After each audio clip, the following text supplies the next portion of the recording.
of the reed I listened." "Oh, clever, clever!" muttered Hans in involuntary admiration. "And to think that I looked and looked too low beneath the reed. Oh, Hans, though you are old you have much to learn."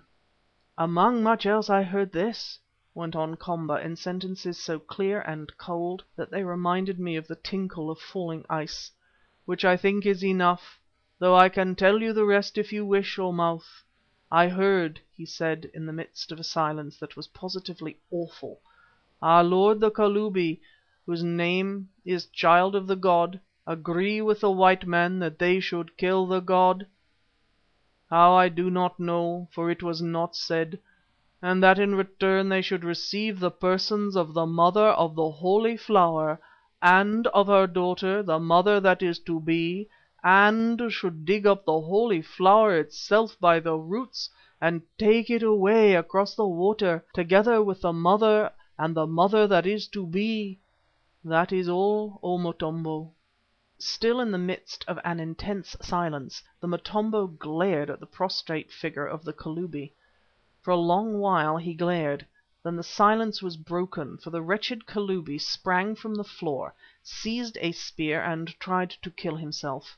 Before the blade touched him it was snatched from his hand, so that he remained standing, but weaponless. Again there was silence, and again it was broken, this time by the Motombo, who rose from his seat before which he stood, a huge bloated object, and roared aloud in his rage. Yes, he roared like a wounded buffalo. Never would I have believed that such a vast volume of sound could have proceeded from the lungs of a single aged man.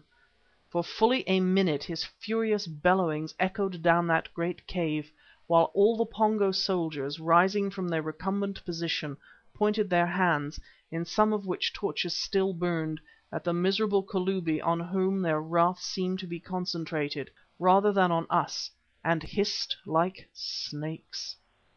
Really, it might have been a scene in hell, with the Motombo playing the part of Satan.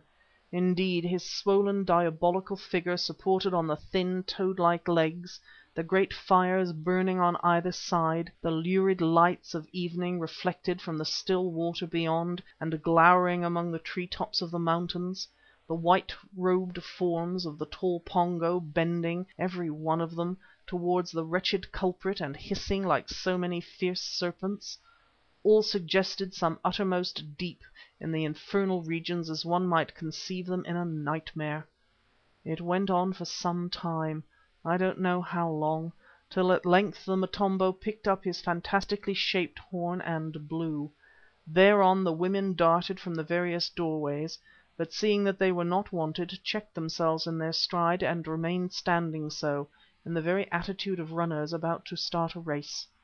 As the blast of the horn died away, the turmoil was suddenly succeeded by an utter stillness, broken only by the crackling of the fires whose flames, of all the living things in that place, alone seemed heedless of the tragedy which was being played. "All up now, old fellow?" whispered Stephen to me in a shaky voice. "Yes," I answered, "all up high as heaven, where I hope we are going. Now back to back, and let's make the best fight we can. We've got the spears." While we were closing in, the Motombo began to speak. "So you plotted to kill the god Kalubi who was," he screamed, "with these white ones whom you would pay with the Holy Flower and her who guards it. Good, you shall go, all of you, and talk with the god, and I, watching here, will learn who dies, you or the god. Away with them." End of chapter 15.